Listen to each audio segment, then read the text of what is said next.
Hello and welcome to today's episode of The Untold. This is the show where we have amazing personalities, and today, Lujane, is no exception. We have Noor Alnaqeeb, who's a lawyer, and also, get this, she's a business management. She has 2 degrees, following 2 paths, and we're going to be talking about how she kind of merged those worlds together. I'm honestly very impressed by her dual path. Law is something that's incredibly difficult to do, and to even start your own practice, which is what she did. I'm very curious to know how she managed to do this on top of also doing business as well as everything else. I'm really, really eager to hear what she has to say. Yeah, honestly, and as someone like I previously mentioned who was studying law, I know all about the hard work that goes into it, right? It's a lot of studying, it's a lot of research, it's a lot, sleepless nights. Wait, So you were studying law? I was studying law, yes, I had no idea. I feel like every time on the show I hear something new about you. and because I was previously studying that, it's such a hard work. It's such a kind of profession that requires tremendous amount of mental fortitude. So it's always an honor and a privilege to sit with a lawyer and to talk about all of this kind of amazing kind of decision and profession. I actually agree. I have family members who do law. My grandfather actually has a law practice, which my aunt took over. Yeah. So I'm curious to see how it is from the other side of things. And with that, I think we should take a break and see what Noor has to tell us. And we are back with Noor Alnaqeeb, and I first want to welcome you on The Untold. Thank you, Abdullah. It's my pleasure to be here. It's wonderful to have you. Thank you. We should just dive right in. Noor, could you tell us what drew you to a path in both law and business management? What drew me to a path of law and business management? Okay, so basically, business came first. Yeah. Okay, business came first. I've always loved my opening to business was actually communications and marketing. It was back when in my early 20s. I was influenced by someone that had a online presence, and they were very advocating for communications. So I was inspired by that. So that was the introduction to enter business management. And I loved business management, but the true desire was always law as well. But I pursued it later on. And I love law because I love structure and clarity. And I think of law as like it's the rule book, basically, not just business, the rule book to business and life in general. It is. It's the rule book of the country as well. And you feel also empowered once you read and know a lot about the law, even if you're not a legal professional. But in general, you feel very empowered to know about your rights, your obligations, how to handle certain situations. So I do want to ask you about that because it's a very kind of, interesting point, because business and law for the regular person, the layman, is so different in nature, right? So, and then what was your first passion? What was the passion that you found yourself in? Was it the path that led you to business, or was it law? Okay, so basically law was always the true desire I longed for. Again, it's God's planning. We plan and plan, but ultimately God planned that I study business first for certain circumstances. But however, I'm very privileged and grateful that this happened, because studying law at an older, after business at an older age, it gave me a much more appreciation when I studied law.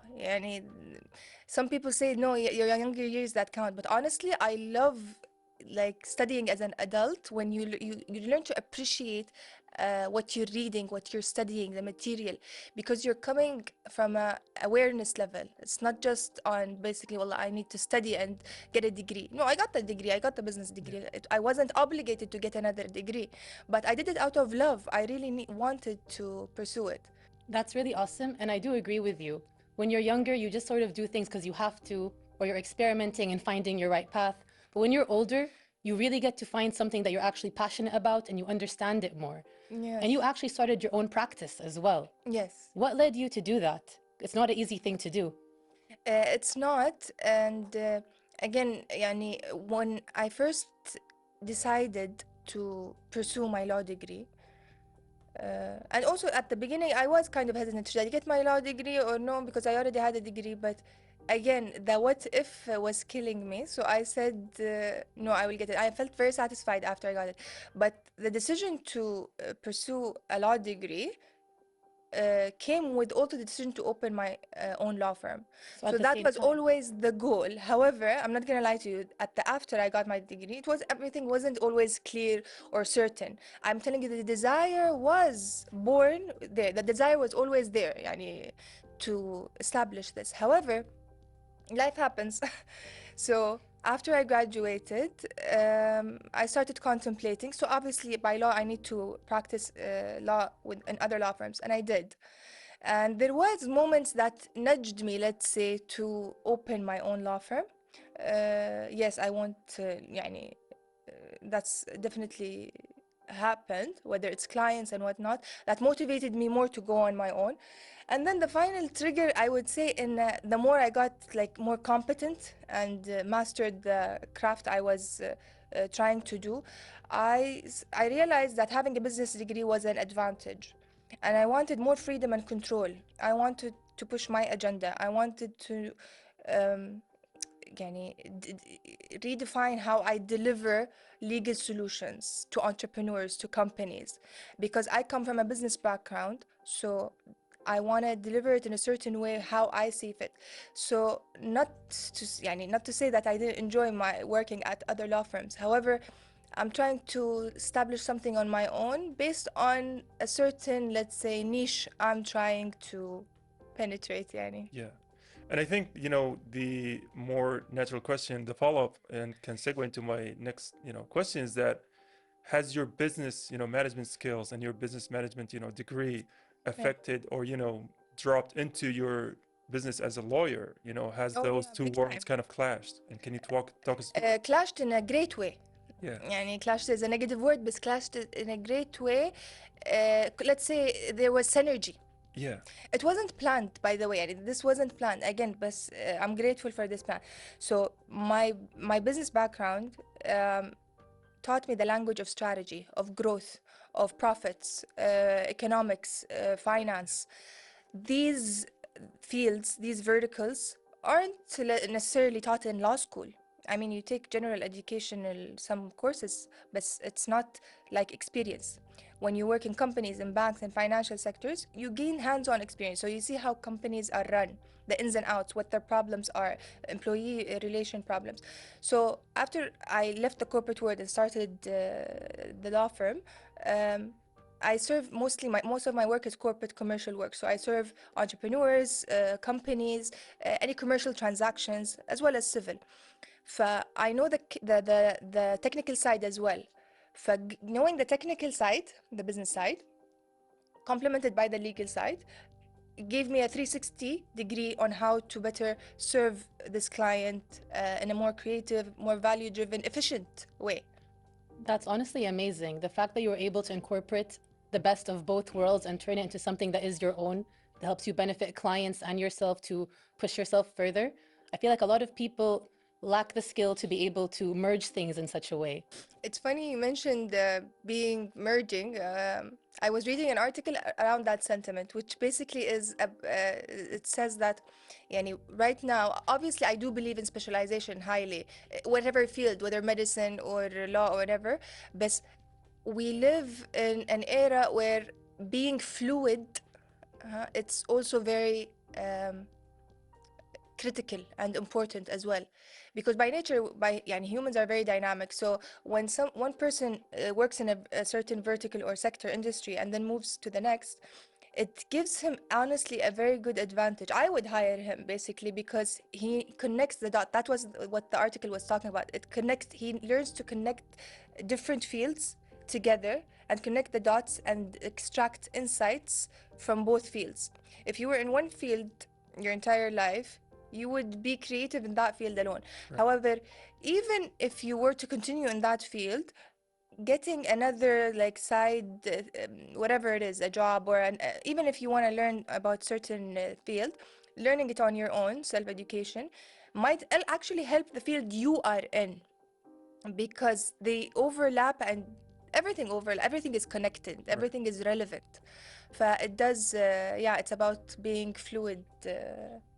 I agree, especially in this day and age, like you said. it's not enough to just have a special skill in one area if you can't apply those skills in other fields. Yeah. So I completely agree with what you Especially said. transferable skills. Yes, that you that's can. so important. Yes. What do you think, Abdullah? Yeah, honestly, and I know that the production staff always hate when I bring up movies, but you remind me of a movie that talks about this exact point, is that where all of your life decisions, however the small they are, influence your, True. your next phase, which is True. Slumdog Millionaire. He kind of wins the How to Be a Millionaire by having life experiences. And speaking of movies, so my experience or my knowledge of lawyers is based on the TV show Suits. So I think that I have a lot of misconceptions about lawyers. So I do want to ask you, like, what are the people's most, common misconception they have about lawyers?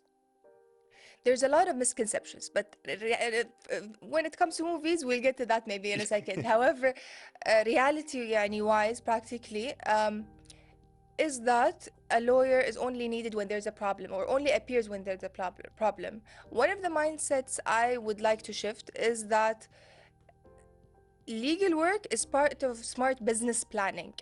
Okay, there's a lot of preventative strategies that a lawyer does.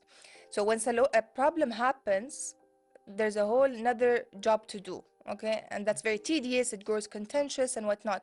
However, being preventative works in your favor.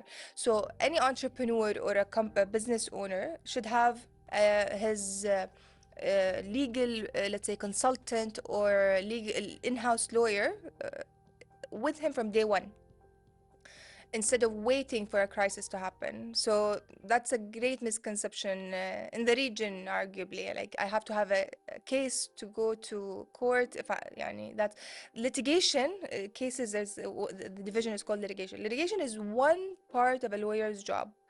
Even maybe in Kuwait, culturally, it's always, let's say, even in communications, it's the light is on the cases and litigation only.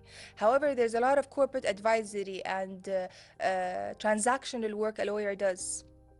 So he's like a consultant with the business owner. There's a lot of situations I can list on and on about how it becomes more than just a lawyer. You practically feel like you're a business partner with them, because you're dealing with them in every single thing. They want to expand to another country, they want a partner, a partner wants to leave, so they want to grow to a certain level, make investment transactions.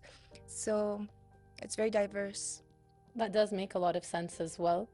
I do think a lot of people do have misconceptions about how preventatively talking to a lawyer can help you to prevent problems from happening in the future. It doesn't have to just be when you have a problem. I actually come from a family where my grandfather and my aunt are both lawyers, and my grandfather has a law firm as well. So I do have some idea that there is a lot more behind the scenes than people realize. Yes, definitely. Could you tell us more about a challenge you faced when you were doing law that maybe helped you push forward and become where you are in your career now? Look, in general, challenges are all around, personal, professional. In your entire career, you'll face challenges. However, what I believe, let's say, accelerates the growth is taking on these challenges, embracing challenges. There's a saying, it says, growth happens when you do things you're unqualified to do. Right. Yeah. We're all harsh on ourselves. It's like, I need to be 100% competent to apply for X job, or 100% competent to... It's okay to be like 75%, and you'll figure it out on the job. And actually, that's where growth happens. It's when you learn to swim on your own. Challenges, we all face them. I faced plenty of challenges. I'm sure you did as well. And I'm sure you've seen your mother and your family members face these challenges. It's the difference is how we react and how we deal with them. But my take is, embrace them, because that's where your growth happens. Yeah. That's how you will accelerate faster. Yeah, and actually, God willing, Yeah, and actually, I think science also kind of backed this up, because I was listening to Andrew Huberman, which is like a very famous, science kind of guy who's also a professor. He was talking about there is a part of the brain that actually grows if you do something that you think is challenging, or you do something that you're trying to run away from. So I think that's the kind of point you were talking about. Yes. We are going to go on a very quick break, but we'll come right back after this one. And we are back. And first, I do want to acknowledge that on the break, we were talking about something very interesting. And then I was like, okay, wait, the viewers got to know about this. So we got a little bit into what we were discussing is that some part of your brain actually grows from, doing something challenging or doing something you don't want to do. And that's actually part of your, process to become a better person. And then you were commenting on it. Yeah, it's basically it reminded me of this book. He was talking about the flow state. So it's on the same sentiment that what you're saying. It's basically not doing things that are too hard or too easy. يعني, for example, these are your capabilities. Let's say this is the level of your capability. Okay, your intellectual capabilities. If you do something too hard, that's way above your capabilities, you're gonna probably give up and it's gonna be frustrating. If you do something too easy, you're also not gonna be happy and you're gonna be bored. So the idea is what he's stating is basically that it should be not too hard or not too easy. And that's what we call the flow state. When you're working for hours and you don't realize that time is passing. And that's where actually joy and growth happens. And basically, you added, which I recently, that's how your brain, part of your brain, you said, it grows. Yeah. It's very interesting. Yeah, I've heard of that study as well. It's basically you fire new neurons when you're learning the new things, and the more difficult it is, the more they have to rewire to work properly. Yes, but it's the trick is that it should be in this zone. Like, in order to be sustainable, it shouldn't be like beyond it. That makes sense, because otherwise you just give up very easily. Yeah. But speaking of, law is a very challenging field to be in. What would you say was the most eye-opening thing that you learned when you started doing law or arbitration? Most eye-opening thing? Yeah. Wallah, to be honest with you, Jane, everything? That's amazing. Everything was eye-opening. It was a whole, you mentioned movies, it felt like a movie. But in a sense that there culturally, the material, everything is eye-opening. But many counters, for example, if you want to take my take on like how human behavior, people and society, look, you realize being a lawyer or anyone that works in law enforcement or similar fields, first of all, you get to see the worst of human behavior. Yeah? You get to see the true worst of human behavior. I always say, and I've always said the statement, I came to the realization us humans are all the same, more or less, in the sense of we all have ambition, we all have the same desires, let's say. Same feelings, we get sad, we get happy. I believe when we realize all humans, we all are the same or similar, we start to have more empathy and kindness toward each other. So I've always believed in that, but now looking at the other side of the human behavior, which is wrongful acts, it starts, you start to question, and are we really the same? Because you see, again, the worst of human behavior. But what it's made me realize is, yes, we are ultimately the same in the foundation of desires and whatnot. However, it comes down, the differentiator is our value system and the choices we make in life. He might make bad choices, another might make good choices. It all boils down to your beliefs and your value system, and ultimately which moves your decision making. Yeah. So what would you say is the most difficult part of being a lawyer? Because I'd imagine for a lot of people, all they see is the glamour about being a lawyer. Yeah. But I'm sure there are, is it the pressure, the work, is it the research, the human factor? Like for you personally, what is the most difficult part of being a lawyer? Look, in general, a lawyer's job is stressful. I'm sure you will hear this from many lawyers, okay? However, we chose this field and I chose it out of love. Many lawyers would agree that there is, let's say, stress and suffering in this pursuit, in this field. However, it's worth it. Yeah. It's worth it. There is suffering everywhere in the world. There is stress everywhere in the world. You choose what pain, what stress you want. It's worth it to us or to me because it's meaningful. It's impactful. You go to bed at night satisfied with the role you're playing. Yeah. It's stress a lot of time, long working hours, 200-page documents. طبعا one person gave me advice when I first entered the law school, started practicing law. They told me, take care of two things, your eyes and your back. Interesting. Yeah. At the beginning, I'm like, yeah, why? But he's like, and you're gonna read a lot of things. So basically, you need to مثلا not sit in the dark and read. Always keep the lights on, and you're back because you're gonna be sitting a lot of the time. And it's very true because we do a lot of sitting, a lot of computer work, a lot of reading, documents, enormous amounts. And also there's late nights if you have investigations. Sometimes we go to the police station at night, whatever يعني. Long hours هذا بس it's you need to, in order to enjoy it, you can't be passive يعني as a lawyer. By nature a lawyer's work is very proactive يعني.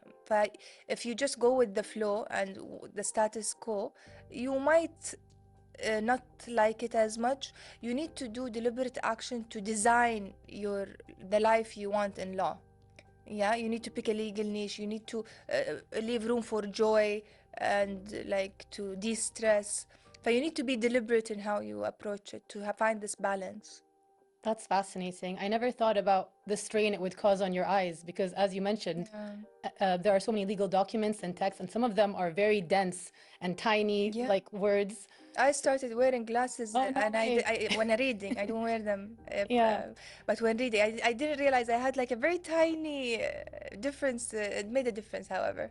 But you also spoke that there are some moments that make law worth it for you, the moments that really Yes. define the success and the happiness and the joy. Of course. Could you tell us more about what makes it worth it? Look, any client I have, I connect well with the business owners as well, and I have a lot as well. We have criminal cases, misdemeanors. Any client that leaves our office or leaves us feeling empowered, yeah, it makes us feel satisfied, and it's worth it. So that you've unburdened someone. Yeah, that is beautiful. It's beautiful that you can help people in such a way. What do you think, Abdullah? Yeah, honestly, I think lawyers are in the same status as doctors because every case you're dealing, it's not just a number, it's a life, right? True. Yeah, for you it's a case, but that person is going to go back home and the decisions they made is going to influence their entire lives. Yes. Yeah. And I don't believe every case is the same or every consultation. Yani some people, okay, they get used to it, and because we get like khas experience, they say like one size fit all. I don't view it as such. I truly believe in it's all in the details, and I believe no one situation is the same. Every single consultation, every single case is different. However similar from the outside or from the title you might view at first. However, no. If you truly listen intently and focus on the details, you will notice not every consultation, not every case is different. Not every case is the same, Afwan. Yeah, you're going to find some nuances between the cases. Of course, Yeah. yes. And I do want to ask you about something because I think in media there's something called the worldview theory. What's that? I'm not sure about the term, but it's something that, for a lot of people who only watch some violent TV shows, they think the world is more violent than it is. So, for example, my mom, because she's a doctor, she treated so many people from crashes. To this day, she always calls me if I'm late at night. She says, "Are you in a crash?" I'm like, "No, Yes. Mom, I drive like an 80-year-old, person." So I want to ask you, has dealing with a lot of these cases, influenced how you see the world, how you deal with people outside of your work as a lawyer? Or is it, there's a yes. separation between the Oh, worlds? yes, definitely. And you read my mind. Yes, definitely. Of course. Look, all experiences you go through in life alters your worldview. Obviously, being a lawyer as a profession, you are exposed to other things as well that, let's say, a person that doesn't work in law isn't exposed to. Being exposed to all these information and cases or situations, scenarios, whatever it is, definitely changed my worldview. And it's not a matter of good or bad, it's just a matter of truth. يعني I'm after reality. It does expand your horizon. يعني if you're wearing sunglasses, it removes your sunglasses and you see more clearly. You do view the world differently. In many cases, يعني fraud, for example, I take a lot of fraud cases. I don't know why, but apparently this let's say the victims of such there are a lot, by the way. It's more than we expect in Kuwait. Wow. It's happened, yes, especially those online scams and companies sometimes that are accused of fraud. and they're getting more and more creative Yeah, they and are. whatnot. Even though obviously يعني, I have a good head on my shoulders and I think I'm not prone to being scammed. However, it even taught me to be even more cautious, and my family members and my friends sometimes they do fall into these let's say fraudulent claims. Yeah, like one of my friends who works in some of the communication, kind of companies, he said that they're now using AI to, for example, they're gonna copy my voice and then they put Really? into an AI and then they call my mom. And Yes. so the AI cries to my mom in an authentic voice, send me money, I need money and all of that. And he says that, he swears that it's a real person. You can tell it's a real person, but it's AI. Yeah, I think that's something, especially as technology gets more and more advanced, especially older generations are going to fall for the scams more. Yeah. And I think it's up to people like you to help them solve those kind of problems. Yeah. But speaking of, you mentioned that each case is very individual. So I would like to dive into more about you as an individual. A lot of people might only see you as a lawyer, but what's something about you they might be surprised about? What's something about me they might be surprised about? Um, Someone once told me I always surprise people. Basically, I think it applies to all of us. Everybody has layers. It's True. just when you get to know them, you get to discover these layers. يعني, on a superficial level or like first impressions, you might have a certain impression. The second visit, the third visit, a month, you will discover more and more things, obviously. On a personal side, obviously, that's maybe يعني private, let's say. But on a more professional side, um, I guess I'm a transparent person, but I guess I would say I love building in general because again, I used to work in business. I love building whatever it is, a company, building a product towards growth. I love the process of a corporation growing. It energizes me. I'm good at managing and let's say handling such situations. I do speak that language, I guess. If I'm not sure if that's a surprise element, but yeah, that's what crossed my mind. I mean, it works. And because we are running out of time, I do want to leave you with one last question. Because, like you mentioned earlier, you're in such a niche kind of position where you follow two paths, and then both paths it kind of, merge into each other. So, do you have any last words or final words to say, especially for young audiences who are now in that first path, but they want to try that second path, right? But they just have fears to go into it. They're trying to find the confidence, they're trying to find their ways. Like, do you have any You last mean to words? shift in Yeah, basically another following their dreams, following their passions. following your dreams? Okay. By the way, many people around me, since I worked, I asked them this question. Almost everyone I asked had another dream, Oh. different than what they're doing. Everyone. I worked at one of the banks as a statistician. She wanted to be an OBGYN doctor. A finance professional, he said his dream was to be engineering, but his father told him to pursue finance. Many people, friends and colleagues around me, almost everyone I asked had a different desire. My take to them, I would say, first of all, anything you do in life, any decision you do, God first. يعني in every, however small, however big, even the tiniest decision, always God first. But He should be the ultimate determining factor in everything you do. Number two, I would say start before you're ready. You will never feel ready to jump.